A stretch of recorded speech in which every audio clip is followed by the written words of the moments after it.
pala siya. Ingay ng music. Bakit may ganyan, may kanta?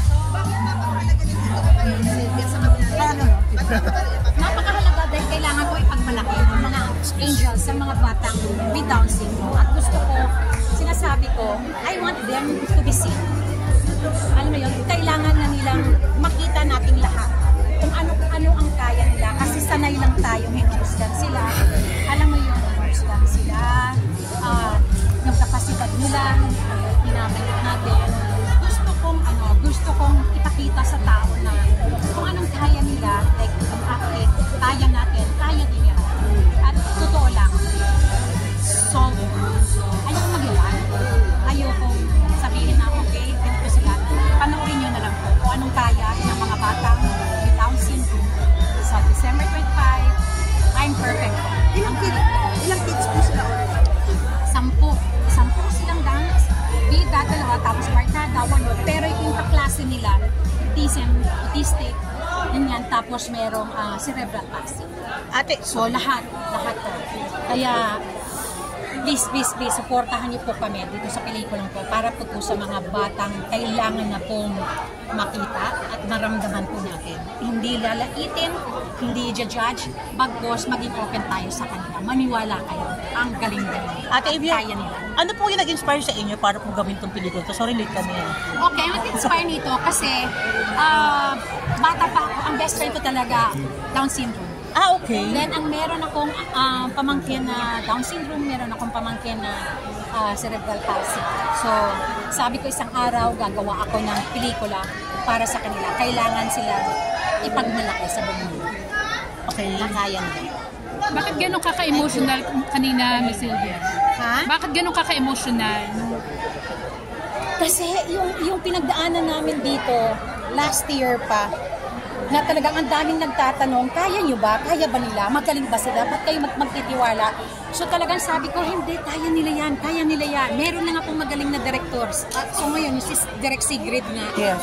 Actually, itong pelikulang to, hindi to ang pinitch sa akin ni Direk Sigrid. Ang pinitch sa akin ni Direk Sigrid, isang movie, Main and Arjo, and isang movie ako and Angel Lapino, pareho kong tinanggihan. Ayoko ng movie na yun, ayoko. So biglang sinabi sa akin, meron akong ginawa since 2014, pero maraming nagkakagusto, pero merong lakas ng loob na mag-produce. So sabi ko, okay, sabi niya, tingnan mo lang. So pagtingin ko, nung tiningnan lang niya, kasi hindi na nga ako interesado dahil yung dalawang in-offer niya, ayaw ko. May rason kasi like kami ni Angel, tapos na namin ginawa yung pelikulang yun, Main and Arjo, talagang ayaw nilang gumawa. Then ngayon, pagtingin ko, pagkakita ko, pagbukas pa lang, pagkakita ko sa mga bida na nakita ko Down syndrome, honestly, ang naging reaction ko, napapiay ako. As in, sabi ko, wow. Tapos, biglang, nung nag-dialogue na, sabi ko kay Direk Sigrid, yan ang gusto ko. Tapos sabi na Direk Sigrid, 2014 ko pa to inaano sa mga producers. Sabi ko, I think akin yan. Para sa pamilya namin yan. Kasi, honestly, hindi lang nadyadyaryo, hindi lang nalalaman yung lahat, but mga bata pa nga ako, 9 years old, si Arjo, si Ria, 7 years old, dinadala ko na yun sa Mindanao. Train sila doon sila namimigay ng mga kung ano-anong tulong na hindi kailangan ipadyaryo.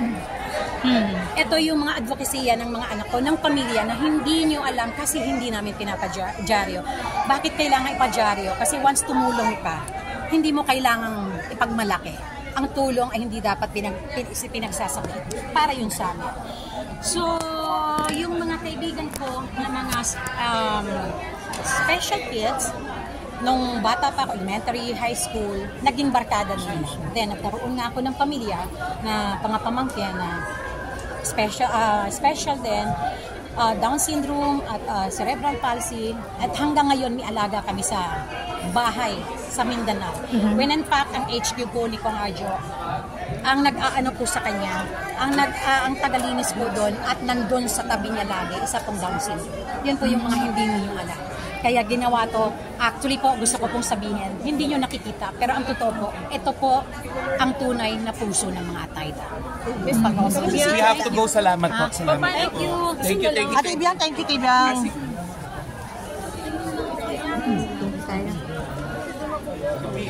Ate Biang, thank you.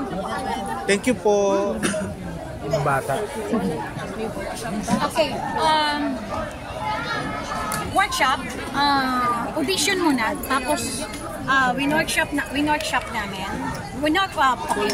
workshop sila lahat. Tapos, nabili kami 3 months kung sino yung mas kaya. 3 months sa 10. Tapos, nag-try kami, ito.